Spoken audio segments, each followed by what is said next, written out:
Hello, good morning friends. Welcome to my channel astro Kannadiga. ಬನ್ನಿ friends, ಇವತ್ತು ಈ ಒಂದು ಕೈ ಬಗ್ಗೆ ನಿಮಗೆ ತಿಳಿಸ್ಕೊಡ್ತಾ ಇದ್ದೀನಿ. ಈ ಒಂದು ವಿಡಿಯೋದಲ್ಲಿ ಬಹಳಷ್ಟು ಇಂಪಾರ್ಟೆಂಟ್ ಇನ್ಫಾರ್ಮೇಶನ್ ನಾನು ನಿಮಗೆ ತಿಳಿಸ್ಕೊಡ್ತಾ ಇದ್ದೀನಿ. ಹಾಗಾಗಿ ವಿಡಿಯೋ ತುಂಬಾ ಇಂಟ್ರೆಸ್ಟಿಂಗ್ ಆಗಿರುತ್ತೆ, ಕೊನೆವರೆಗೂ ಮಿಸ್ ಮಾಡದೆ ನೋಡಿ ಅಂತ ಹೇಳ್ತಾ ಈ ಒಂದು ವಿಡಿಯೋನ ಶುರು ಮಾಡೋಣ. ಬನ್ನಿ ಫ್ರೆಂಡ್ಸ್. ನೋಡಿ ಫ್ರೆಂಡ್ಸ್, ಯಾರಿಗೆ ಜೀವನ ರೇಖೆ ಎಷ್ಟು ಸ್ಪಷ್ಟವಾಗಿ ಈ ರೀತಿ ಸ್ಪಷ್ಟವಾಗಿ ಯಾವುದೇ ಅಡ್ಡ ರೇಖೆಗಳಿಲ್ಲದೆ ಸುಸ್ಪಷ್ಟವಾಗಿ ನೋಡಿ ಎಷ್ಟು ಅದ್ಭುತವಾಗಿ ಈ ರೀತಿ ಇರುತ್ತೆ, ಅವರು ಜೀವನದಲ್ಲಿ ತುಂಬಾ ಅಂದ್ರೆ ತುಂಬಾ ಕಡಿಮೆ ಕಷ್ಟಗಳನ್ನು ಪಡ್ತಾರೆ ಅಂತ ಹೇಳ್ಬೋದು. ಅಂದ್ರೆ ಅವ್ರಿಗೂ ಸಣ್ಣ ಪುಟ್ಟ ರಿಸ್ಕ್ ಇರ್ತವೆ, ಆದ್ರೆ ಜೀವನ ಬಹಳ ಸ್ಮೂತ್ ಸೈಲಿಂಗ್ ಆಗಿರುತ್ತೆ ಅಂತ ಹೇಳ್ಬೋದು. ಸಾಲದಕ್ಕೆ ಜೀವನ ರೇಖೆಯಿಂದ ಸ್ವಲ್ಪ ಈ ರೀತಿ ಮೇಲ್ಮುಖವಾಗಿ ಹೋಗುವಂತ ಸಣ್ಣ ಸಣ್ಣ ಬ್ರಾಂಚಸ್ ನೋಡ್ಬೋದು. ಈ ಒಂದು ಕೈಯಲ್ಲಿ ಅಲ್ಲಲ್ಲಿ ಸಣ್ಣ ಸಣ್ಣ ಬ್ರಾಂಚಸ್ ಹೀಗೆ ಮೇಲ್ಮುಖವಾಗಿರುವಂತದ್ದನ್ನ ನಾವು ಕಾಣ್ತಾ ಇದ್ವಿ. ಸೊ ಈ ರೀತಿ ಇದ್ದಾಗ ವ್ಯಕ್ತಿ 200% ಲೈಫಲ್ಲಿ ಬಹಳ ಯಶಸ್ಸನ್ನ ನೆಮ್ಮದಿಯನ್ನ ಕಾಣ್ತಾರೆ ಅಂತ ಹೇಳ್ಬೋದು. ಸೊ ನೋಡಿ, ಭಾಗ್ಯ ರೇಖೆನೂ ಅಷ್ಟೇ ಬಹಳ ಸೊಗಸಾಗಿರೋದನ್ನ ಕಾಣಿಸುತ್ತೆ. ಸೊ ಇಲ್ಲಿ ನೋಡಿ, ಇಲ್ಲಿಂದ ಇಲ್ಲಿವರೆಗೂ ಭಾಗ್ಯ ರೇಖೆ ಬಹಳ ಸುಸ್ಪಷ್ಟವಾಗಿರೋದನ್ನ ಕಾಣಿಸ್ತಾ ಇದೆ ಇಲ್ಲಿವರೆಗೂ. ಸೊ ಇಲ್ಲಿವರೆಗೂ ಇಲ್ಲಿ ತನ್ನ ಲೈಫ್ ಲೈನ್ ಓವರ್ಲ್ಯಾಪಿಂಗ್ ಆಗಿರೋದನ್ನ ಭಾಗ್ಯ ರೇಖೆ ಓವರ್ಲ್ಯಾಪಿಂಗ್ ಆಗಿರೋದನ್ನ ಕಾಣಿಸುತ್ತೆ. ಇಲ್ಲಿವರೆಗೆ ಒಂದು ರೇಖೆ ಇರೋದನ್ನ ಕಾಣಿಸುತ್ತೆ ನಮಗೆ.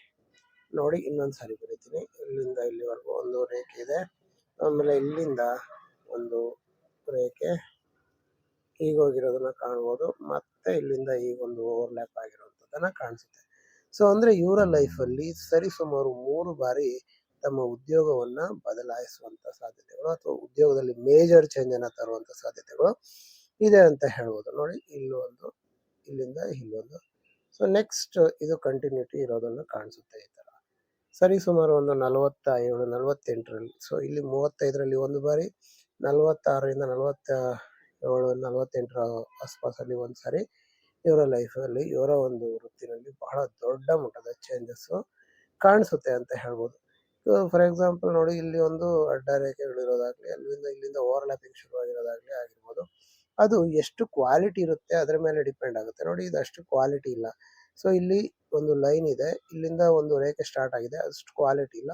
ಸೊ ಹಂಗಾಗಿ 47ರಿಂದ 48 49 50ರ ಆಸುಪಾಸಿನವರೆಗೆ ಸ್ವಲ್ಪ ಸ್ಟ್ರಗಲ್ ಅನ್ನ ಇವರ ಲೈಫಲ್ಲಿ ಅನುಭವಿಸ್ತಾರೆ ಅಂತ ಹೇಳ್ಬೋದು. ನಂತರ ನೋಡಿ, 55ರಿಂದ ಬಹಳ ಸುಗಮವಾದಂತ ಭಾಗ್ಯ ರೇಖೆ ಇರೋದಲ್ಲದೆ ಒಂದು ಸ್ಥಿರ ಭಾಗ್ಯ ರೇಖೆ ಸಹ ಇರೋದನ್ನ ಕಾಣಿಸುತ್ತೆ. ಸೊ ಹಾಗಾಗಿ ಇವರ ಲೇಟರ್ ಇನ್ ದ ಲೈಫ್ ಅಂದ್ರೆ 55ರ ನಂತರ ಜೀವನ ಬಹಳ ಸುಗಮ, ಬಹಳ ಸೊಗಸಾಗಿದೆ ಅಂತ ಹೇಳ್ಬೋದು ಫ್ರೆಂಡ್.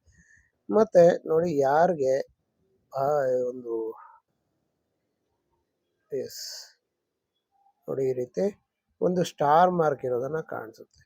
ಯಾರಿಗೆ ಗುರುಪರ್ವದಲ್ಲಿ ಸ್ಟಾರ್ ಮಾರ್ಕ್ ಇರುತ್ತೆ ಅವರು ನಿಜವಾಗೂ ತುಂಬಾ ಇನ್ಫ್ಲೂಯೆನ್ಷಿಯಲ್ ಪರ್ಸನ್ ಆಗ್ತಾರೆ, ಅದರಲ್ಲಿ ಯಾವುದೇ ಡೌಟ್ ಇಲ್ಲ ಅಂತ ಹೇಳ್ಬೋದು. ಆದ್ರೆ ಇದು ಸ್ಟಾರಾ ಅಂತ ಫಸ್ಟ್ ಆಫ್ ಆಲ್ ನಾವು ಪರಿಗಣಿಸೋದಾದ್ರೆ ನೋಡಿ, ಇದು ಒಂದು ಹೃದಯ ರೇಖೆ ಇಲ್ಲೋಗಿದೆ, ನೆಕ್ಸ್ಟ್ ಇನ್ನೊಂದು ಬ್ರಾಂಚು ಹೀಗೋಗಿದೆ, ಮತ್ತೆ ಇನ್ನೊಂದು ಬ್ರಾಂಚ್ ಹೀಗೋಗಿದೆ.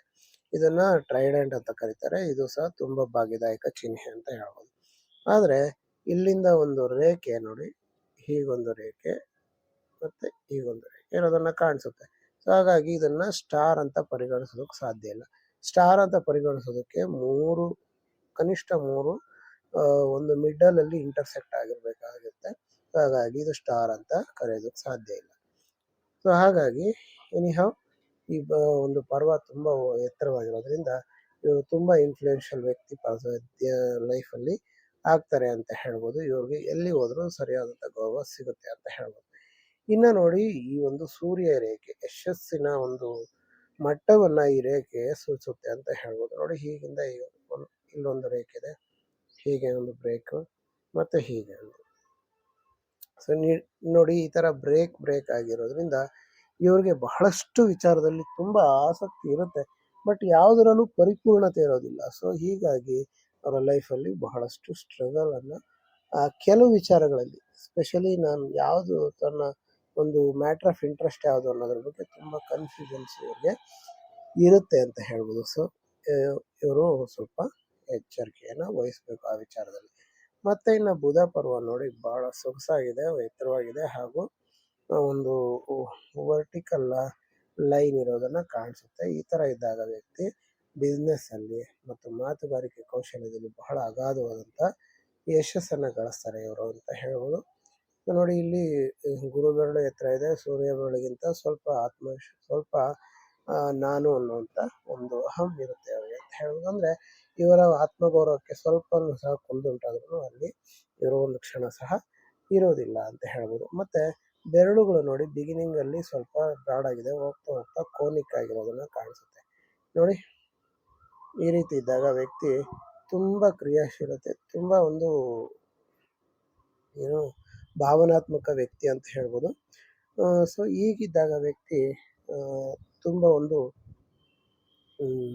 ಕ್ರಿಯೇಟಿವಿಟಿ ಅಂದರೆ ಬರವಣಿಗೆ, ತುಂಬ ಗ್ರಂಥಗಳನ್ನು ಬರೆಯೋದು, ತುಂಬ ಕಾದಂಬರಿಗಳನ್ನು ಹಾಗೂ ಇನ್ನು ಮುಂತಾದ ಕೆಲವರು ವಿಚಾರಗಳನ್ನು ಹೇಳುವಂಥ ಸಾಧ್ಯತೆಗಳು ಇಲ್ಲಿ ಇರುತ್ತೆ ಅಂತ ಹೇಳ್ಬೋದು ಫ್ರೆಂಡ್ಸ್. ಅಂದರೆ ಅಷ್ಟು ಒಂದು ತುಂಬ ಸೆನ್ಸಿಟಿವ್ ಇರ್ತಾರೆ.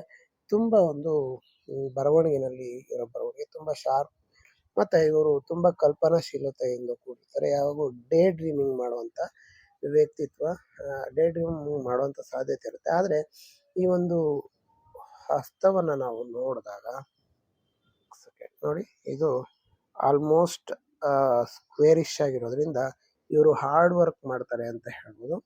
ಮತ್ತೆ ನೋಡಿ ಒಂದು ಶುಕ್ರಗಳು ತುಂಬ ಎತ್ತರವಾಗಿರೋ ಶುಕ್ರ ಭಾಗ ಎತ್ತರವಾಗಿರೋದ್ರಿಂದ ಇವರು ಬಹಳಷ್ಟು ಸಂಪತ್ತನ್ನ ಅನುಭವಿಸ್ತಾ ಇದ್ದಾರೆ ಅಂತ ಹೇಳ್ಬೋದು. ಅಂದ್ರೆ ತುಂಬಾ ಒಂದು ರಿಚ್ ಪರ್ಸನ್ ಆಗಿರ್ತಾರೆ ಅಂತ ಹೇಳ್ಬೋದು. ಮತ್ತೆ ಯಾರಿಗೆ ಭಾಗ್ಯರೇಖೆ ಚಂದ್ರ ಪರ್ವತದಿಂದ ಶುರುವಾಗಿರುತ್ತೆ ಅವರ ಲೈಫಲ್ಲಿ ಅವರ ಪಾರ್ಟ್ನರ್ ತುಂಬಾ ಹೆಲ್ಪ್ ಮಾಡ್ತಾರೆ ಅವರ ಲೈಫಲ್ಲಿ ಗ್ರೋತ್ ಆಗೋದಕ್ಕೆ ಅಂತ ಹೇಳ್ಬೋದು. ಇನ್ನು ಮನಿ ಟ್ರಯಾಂಗಲ್ ನೋಡಿ ಬಹಳ ಸುಸ್ಪಷ್ಟವಾಗಿರೋದನ್ನ ಕಾಣಿಸುತ್ತೆ. ನೋಡಿ ಇಲ್ಲಿ ಮನಿ ಟ್ರಯಾಂಗಲ್ ತುಂಬಾ ಸೊಗಸಾಗಿರೋದನ್ನ ಕಾಣಿಸುತ್ತೆ. ಈ ತರ ಮನಿ ಟ್ರಯಾಂಗಲ್ ಇರುವಂತವ್ರು ವ್ಯಕ್ತಿ ಹಣ ಎಷ್ಟೇ ಗಳಿಸ್ಲಿ ಅದನ್ನ ಉಳಿಸಿ ಅದನ್ನ 10,000ದಿಂದ ಶುರು ಮಾಡಿ 10,000, 20,000 ಆಗುತ್ತೆ, 20,000 ಲಕ್ಷ ಆಗುತ್ತೆ, ಲಕ್ಷ 2 ಲಕ್ಷ ಆಗುತ್ತೆ, 2 ಲಕ್ಷ 2 ಕೋಟಿ ಸಹ ಆಗುವಂತ ಸಾಧ್ಯತೆ ಇರುತ್ತೆ. ಅಂದ್ರೆ ಇವರು ಅಷ್ಟು ಕನ್ಸಿಸ್ಟೆಂಟ್ ಆಗಿ ಉಳಿಕೆಯನ್ನ ಮಾಡ್ತಿರ್ತಾರೆ ಅಂತ ಹೇಳ್ಬೋದು ಫ್ರೆಂಡ್ಸ್. ಮತ್ತೆ ಈ ಒಂದು ಹಾರ್ಟ್ ಲೈನೇ ಆಗಲಿ, ಲೈಫ್ ಲೈನು, ಹಾರ್ಟ್ ಲೈನು, ನೋಡಿ ಲೈಫ್ ಲೈನು, ಇದರಲ್ಲಿ ಇವನ್ ಭಾಗ್ಯರೇಖೆನಲ್ಲೂ ಸಹ ಯಾವುದೇ ಒಂದು ದೋಷ ಕೆಲವು ಹಂತದವರೆಗೆ ಅಂದ್ರೆ ಇಲ್ಲಿ ಮತ್ತೆ ಇಲ್ಲಿಂದ ಇಲ್ಲಿ, ಸೊ ಇಲ್ಲಿ ಸರಿಸುಮಾರು ಒಂದು 47ರಿಂದ 55ರ ಆಸುಪಾಸಲ್ಲಿ ಸ್ವಲ್ಪ ಸಣ್ಣ ಪುಟ್ಟ ಪ್ರಾಬ್ಲಮ್ಗಳು ಕಾಣ್ತಾ ಇರ್ತವೆ ಅಂತ ಹೇಳ್ಬೋದು. ಹಾಗಾಗಿ ಸ್ವಲ್ಪ ವ್ಯಕ್ತಿ ಸ್ವಲ್ಪ ಏನಾಗ್ತಾ ಇರ್ತಾರೆ ಅಂದ್ರೆ ಸ್ವಲ್ಪ ಈ ಒಂದು ಏಜಲ್ಲಿ ಸ್ವಲ್ಪ ಸ್ಟ್ರಗಲ್ ಮಾಡ್ತಾರೆ. ಉಳಿದಂಥ ಏಜಲ್ಲಿ ತುಂಬ ಸೊಗಸಾಗಿರ್ತಾರೆ, ಅದ್ಭುತ ಯಶಸ್ಸನ್ನು ಸಹ ಗಳಿಸ್ತಾರೆ. ಸ್ವಲ್ಪ ಟೆಂಪರ್ಮೆಂಟ್ ಜಾಸ್ತಿ ಇರುತ್ತೆ, ಸ್ವಲ್ಪ ಕೋಪ ಜಾಸ್ತಿ ಇರುತ್ತೆ, ಸ್ವಲ್ಪ ಕೋಪವನ್ನು ಅವಾಯ್ಡ್ ಮಾಡಬೇಕು ಅಂತ ಹೇಳ್ಬೋದು. ಇನ್ನು ಒಂದು ಕೈ ಪಿಂಕಿಶ್ ಆಗಿರೋದ್ರಿಂದ ವ್ಯಕ್ತಿ ಬಹಳ ಭಾಗ್ಯಶಾಲಿಯಾಗಿರ್ತಾರೆ. ಮತ್ತು ಜೀವನ ರೇಖೆಯ ಕೆಳಭಾಗದಲ್ಲಿ ಒಂದು ಬ್ರಾಂಚ್ ಕೇತು ಪರ್ವತದ ಹತ್ರ ಹೋಗಿರುವಂಥದ್ದು ಸಹ ಇವರು ಧಾರ್ಮಿಕತೆಯನ್ನು ಹೊಂದಿರ್ತಾರೆ. ದೇವರು ಅವರ ಅಸ್ತಿತ್ವದ ಬಗ್ಗೆ ಬಹಳಷ್ಟು ಒಂದು ಗೌರವವನ್ನು ಹೊಂದಿರ್ತಾರೆ ಅಂತ ಹೇಳ್ಬೋದು. ಇದನ್ನು ನಾವು ಮೀನಿನ ಚಿಹ್ನೆ ಅಂತಲೂ ಸಹ ನಾವು ಇದನ್ನು ಕರಿಬೋದು. ನೋಡಿ ಬಹಳ ಸೂಕ್ಷ್ಮವಾಗಿ ನೋಡಿದಾಗ ನಿಮಗೆ ಇಲ್ಲಿ ಒಂದು ಈ ರೀತಿಯಾದಂಥ ಸಿಂಬಲ್ ಇರೋದನ್ನು ಕಾಣಿಸುತ್ತೆ. ಈ ರೀತಿ ಮೀನಿನ ಚಿಹ್ನೆ ಭಾಗ್ಯರೇಖೆಯ ಕೊನೆಯ ಭಾಗದಲ್ಲಿ, ಜೀವನ ರೇಖೆ ಕೊನೆಯ ಭಾಗದಲ್ಲಿ ಇದ್ರಾಗ ಇವರ ಒಂದು ವೃದ್ಧಾಪ್ಯ ಬಹಳ ಸೊಗಸಾಗಿರುತ್ತೆ, ಬಹಳ ಸುಂದರವಾಗಿರುತ್ತೆ, ಯಾವುದೇ ಸಂಕಷ್ಟಗಳು ಇರೋದಿಲ್ಲ ಅಂತ ಹೇಳ್ಬೋದು. ಇನ್ನು ಈ ಒಂದು ಕಂಕಣ ರೇಖೆಯನ್ನು ನೋಡಿದಾಗ ನೋಡಿ, ಫಸ್ಟ್ ಕಂಕಣ ರೇಖೆ ತುಂಬಾ ಚೆನ್ನಾಗಿದೆ, ಆರೋಗ್ಯವನ್ನು ಸೂಚಿಸುತ್ತೆ. ಇದು ಎರಡನೇ ಕಂಕಣ ರೇಖೆ ಸ್ವಲ್ಪ ಲೈಟ್ ಆಗಿರೋದನ್ನ ಕಾಣಿಸುತ್ತೆ, ಇದು ಇವರ ಸಂಪತ್ತನ್ನು ಸೂಚಿಸುತ್ತೆ. ಮೂರನೇ ರೇಖೆ ಒಂದು ಹ್ಯಾಪಿನೆಸ್ ಅನ್ನ, ಸೊ ಹ್ಯಾಪಿನೆಸ್ ತುಂಬಾ ಚೆನ್ನಾಗಿದೆ ಅಂತ ಹೇಳ್ಬೋದು. ಆದರೆ ಹಣ ಗಳಿಸುವಂತ ಒಂದು ಇದರಲ್ಲಿ ಇನ್ನು ಇವರಿಗೆ ಸ್ಯಾಟಿಸ್ಫ್ಯಾಕ್ಷನ್ ಇಲ್ಲ ಅಂತ ಹೇಳ್ಬೋದು. ಸೊ ಇಷ್ಟು ವಿಚಾರವನ್ನು ನಾನು ನಿಮಗೆ ತಿಳಿಸ್ಕೊಡ್ತಾ ಇದ್ದೀನಿ ಫ್ರೆಂಡ್ಸ್. ಹೀಗೆ ನಿಮ್ಮ ಕೈ ಸಹ, ನಿಮ್ಮ ಒಂದು ಹಸ್ತವನ್ನು ಸಹ ಪ್ರೆಡಿಕ್ಷನ್ ಪಡ್ಕೋಬೇಕು ಅಂದರೆ ನನ್ನ ನಂಬರ್ಗೆ ವಾಟ್ಸಪ್ ಮಾಡಿ. ವಾಟ್ಸಪ್ಪನ್ನು ನಾನು ಸ್ಕ್ರೀನ್ ಮೇಲೆ ಕೊಟ್ಟಿರ್ತೀನಿ, ಅದಕ್ಕೆ ವಾಟ್ಸಪ್ ಮಾಡಿ ನಿಮ್ಮ ಒಂದು ಕೈಯನ್ನು ಪ್ರೆಡಿಕ್ಷನ್ ತಗೊಳ್ಳಿ ಅಂತ ಹೇಳ್ತಾ ಈ ಒಂದು ವಿಡಿಯೋನ ಮುಗಿಸ್ತಾ ಇದ್ದೀನಿ ಫ್ರೆಂಡ್ಸ್. ವಿಡಿಯೋ ನಿಮ್ಮೆಲ್ಲರಿಗೂ ಇಷ್ಟ ಆಗಿರುತ್ತೆ ಅಂತ ಭಾವಿಸ್ತೀನಿ. ಇಷ್ಟ ಆಗಿದೆ ದಯವಿಟ್ಟು ಲೈಕ್ ಮಾಡಿ, ಕಮೆಂಟ್ ಮಾಡಿ ಹಾಗೂ ಶೇರ್ ಮಾಡಿ. Thank you very much. Have a nice day.